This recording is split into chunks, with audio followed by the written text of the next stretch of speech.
नमस्कार। आज का जो हमारा जो वीडियो है वो फार्म बिल पर है और ये फार्म बिल के ऊपर हम बड़ी चर्चा नहीं करेंगे, छोटी सी चर्चा करेंगे एज एग्जांपल थोड़ी सी।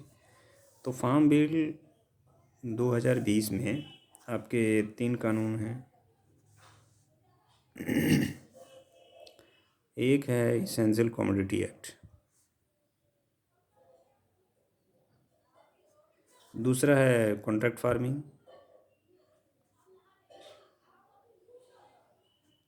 और तीसरा आपका है फार्म ट्रेडिंग। तो कॉन्ट्रैक्ट फार्मिंग और इसेंशियल कमोडिटी, ये जो दोनों है ये सेकेंडरी कानून हैं। ये सेकेंडरी आपके हैं और ये जो हैं ये प्राइमरी हैं। तो ये प्राइमरी हैं और ये सेकेंडरी। ये प्राइमरी इसलिए हैं कि मान के चलिए ये आपका एक गोदाम है, आपका गोदाम है। तो ये जो कानून है आपको परमिशन देता है कि आप कॉन्ट्रैक्ट कीजिए और आप सामान खरीद कर यहाँ जमा कर लीजिए, यहाँ से आप ट्रेड करके आप यहाँ जमा कर लीजिए। ये कानून आपको परमिशन देता है, ये परमिशन देता है। और ये तो उस परमिशन को एग्जीक्यूशन है। ये आपने इस परमिशन को, ये परमिट किया आपने, आप सरकार ने इस कानून के द्वारा आपको परमिशन दे दिया, परमिट दे दिया कि आप जो है ये एग्जीक्यूट कर सकते हो, मतलब ज़्यादा से ज़्यादा सामान खरीद के जमा कर सकते हो। अगर ये परमिशन ही ना दे तो ना तो आप कॉन्ट्रैक्ट कर पाएंगे ना आप ट्रेड कर पाएंगे। क्योंकि जब आप कॉन्ट्रैक्ट करके सामान खरीदेंगे तो तभी आप खरीद सकते हैं जब आपको ये जमा करने का अधिकार हो।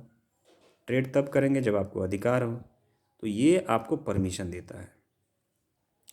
तो ये मान के चलिए 1955 में ये परमिशन नहीं दे रहा था, आज तक परमिशन नहीं था, लेकिन 2020 से अब ये आपको परमिशन दे दिया है। तो 1955 में इनका तर्क ये है कि सरप्लस नहीं होता था, वहाँ पर स्कैरसिटी होती थी। लेकिन 2020 में हम सरप्लस में जा रहे हैं। लेकिन अगर हमारा जो प्रोडक्शन है इतना था, ये आपका जो मतलब रिक्वायरमेंट है, और हम इतना सरप्लस जा रहे हैं। तो 1955 में हमारा प्रोडक्शन इतना था, ये 1955 की प्रोडक्शन है।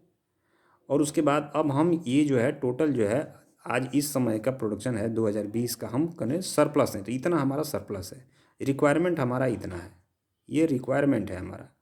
ठीक है। तो ये रिक्वायरमेंट है हमारा और ये हमारा सरप्लस है। जब हम ये परमिशन देते हैं कि आप इतना जमा कर लो, तो ये इतना जमा थोड़ी ना करेंगे। ये हो सकता है कि इतना जमा कर लेंगे, जितना ज़्यादा जमा करेंगे ये आर्टिफिशियल स्कैरसिटी पैदा करेंगे। मान लीजिए जब तक आर्टिफिशियल स्कैरसिटी पैदा नहीं होगी तब तक ये जो सरप्लस इन्होंने जमा किया है इसकी वैल्यू भी तो नहीं बढ़ेगी ना। अगर ये उन्होंने 10 रुपये में ख़रीदा है तो इसको 15 रुपये में कब बेचेंगे इसको, जब स्कैरसिटी उत्पन्न होगी। बिना स्कैरसिटी के तो ये होगी नहीं। ये तो 10 में ख़रीदे हैं तो हो सकता है कि ये आगे चल के फिर 11 में बेचें इसको। 10 रुपये में इसको उन्होंने ख़रीदा है, अगर स्कैरसिटी अब इतनी स्कैरसिटी हो रही है उतना ही उन्होंने ज़्यादा ला दिया तो फिर तो पता ही नहीं चलेगा, तो दाम बढ़ेगा नहीं इसको। तो इनको जमा करने से फ़ायदा क्या होगा, फिर तो ये जमा नहीं करेंगे ना, कोई मतलब ही नहीं रहता है जमा करने का। ये जमा इन द सेंस तभी करेंगे जब इनको अधिक प्रॉफिट लेना हो, और इनको अधिक प्रॉफिट तभी होगा जब ये आर्टिफिशियल स्कैरसिटी पैदा करेंगे। तो यहाँ तो ये तो खरीदेंगे ही, उसके बाद यहाँ से इतनी भी जमा कर लिया जाएगा और आर्टिफिशियल स्कैरसिटी पैदा की जाएगी। आर्टिफिशियल स्कैरसिटी ये एक वर्ड है, स्कैरसिटी। अब ये आर्टिफिशियल स्कैरसिटी पैदा करने से एक तो होता है एक नेचुरल स्कैरसिटी जो अपने आप ही होती है सिचुएशन के हिसाब से, जो 1955 में थी। लेकिन अब ये परमिशन जो हम दे रहे हैं इससे क्या होगा, आर्टिफिशियल स्कैरसिटी पैदा की जाएगी। मतलब जो पहले स्कैरसिटी अपने आप थी, नेचुरली थी, वो अब मतलब सोच समझ करके प्लानिंग के साथ की जाएगी और दाम बढ़ेगा। तो ये है इस कानून की सबसे बड़ी प्रॉब्लम।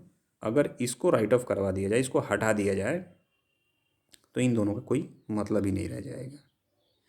तो 1955 में लोग ईमानदार नहीं थे, बेईमान थे, कालाबाजारी थे, इसीलिए इस कानून को लाया गया। लेकिन क्या 2020 में सारे लोग ईमानदार हो गए, राजा हरिश्चंद्र बन गए हैं कि वो स्कैर्सिटी पैदा करने की कोशिश नहीं करेंगे?